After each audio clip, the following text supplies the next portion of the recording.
Hi guys, it's Denny here from Master Teaching, and today I'm going to be ripping off the band-aids a little bit more, because today I want to talk about why teachers don't do some things that some of us think they should. And believe me, it's very hard for them. Sometimes it's extremely difficult for teachers to act, or people to act in their jobs when they have people with different agendas who are in charge of their lives. So let's have a little think about that. Just imagine you've got a child in your class and you're concerned. Your concerns are actually really important because you know that child really well. So what happens when you pass those concerns on to somebody else? Should they be listened to? Well, my opinion is they should be. My opinion is that this should be part of a collection of data that is arranged around that child and which can be used to form a picture from which you can use for pastoral care, but you can also use to show what the environment and what the ecological situation that the child is in, and the educational wheel within they operate. We need to see what all those things, how they all impact on that. So, and I know that sounds quite garbled, etc., but you know where I'm coming from. So, you're in that position and you pass the information on, or you're in that position and you don't know what to do because you know that this may reflect on you and your teaching. And that happens so often that actually I don't think it's very funny. I think teachers are terrified of things reflecting on them. There is an amazing culture of throwing people under the bus in teaching, much more than I've ever seen in any other country I've ever taught in. In fact, I've never seen it in any other country that I've ever taught in. And I can tell you, I've seen some interesting things working in private schools where it's all about money, and working in places where people don't understand and there's a communication problem. I've seen all of that. But New Zealand, unfortunately, has tall poppy syndrome, and it does have tall poppy syndrome.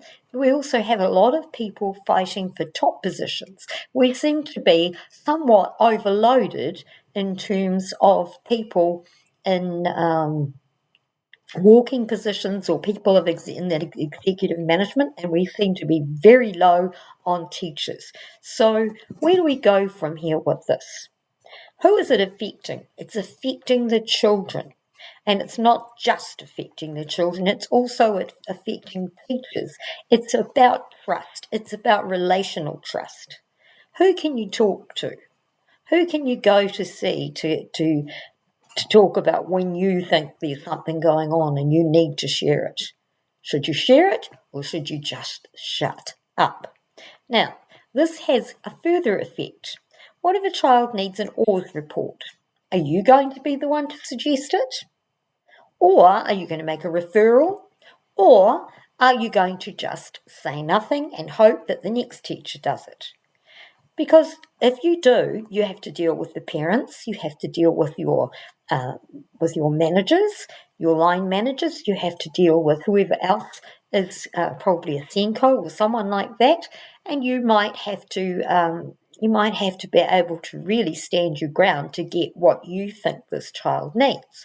On the other hand, you've also got a lot of other children in the classroom who need your attention as well. So doing an OARS report is going to take your time, because I can guarantee you it's very unlikely to be done by anybody else. It's supposed to be done collaboratively with the school, and it is also done with the input from the parents. But I have to say that a lot of people actually let's say, shirk the responsibility, and it's handed off in any way possible because it's such an arduous task and because it's so very difficult to get.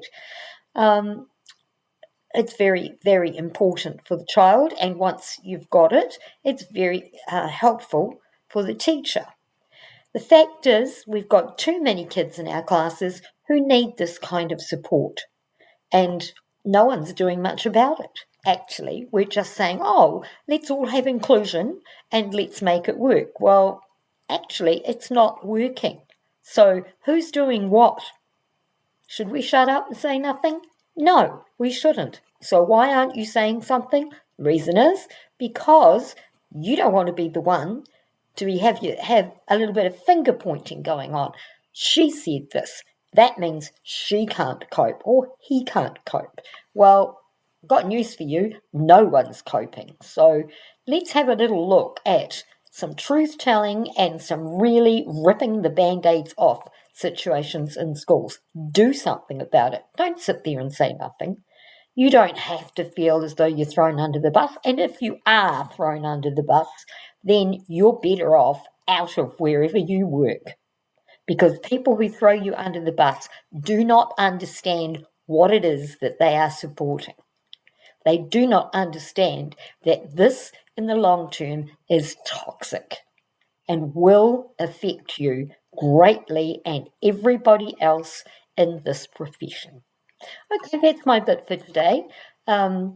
So I hope it inspires you in some way or other. I'm sorry if it's a bit depressing. It's not meant to be, but let's talk about ripping those band-aids off. We have to face the facts in education.